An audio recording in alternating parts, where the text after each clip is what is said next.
So I wanted to bring up, when you were talking about the holiday Columbus Day, Yes. it made me kind of think about Thanksgiving and how, like just the real truth behind it. Um, I feel like sometimes history is kind of like sugar coated. So where, you don't really know like the origins, and it was just kind of like finding out like the real truth. It just kind of like, changed like my sense of like the whole holiday and everything.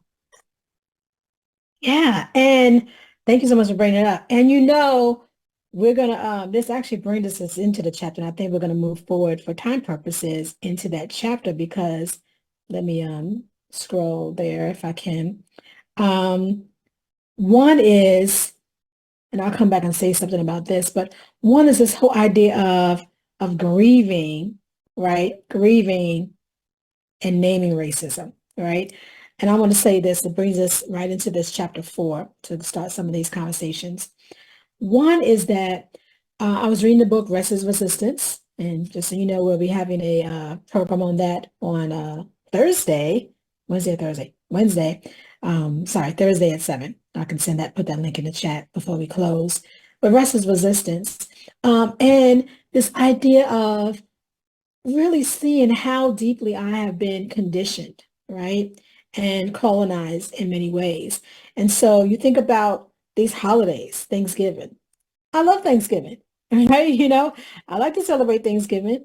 Of course, what does it mean? This means family and food and fun, fellowship, all those different things. But what does it really mean? So if you sit with that, and everyone has done something different, whatever they decided, however your response is, right, to the knowledge, the factual knowledge of what actually Thanksgiving, what really happened and did not happen, right, on that day, the fairy tale of it. But grieving that in many ways and letting go of that, right, because even ourselves, myself, I have brought into that. And so if you think about what does that mean? I shouldn't celebrate Thanksgiving now.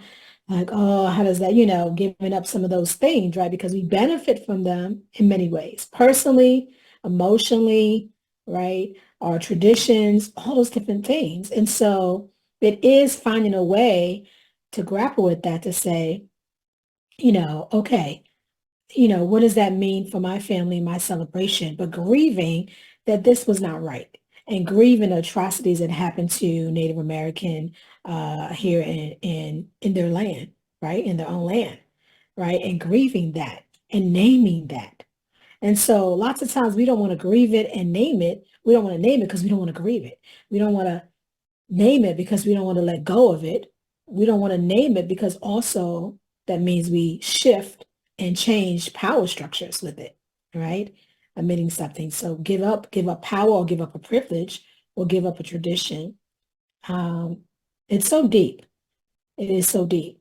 And it's unfair, but this is the reality, right, that we're given. So any comments that you have on that as we move into grieve and name racism?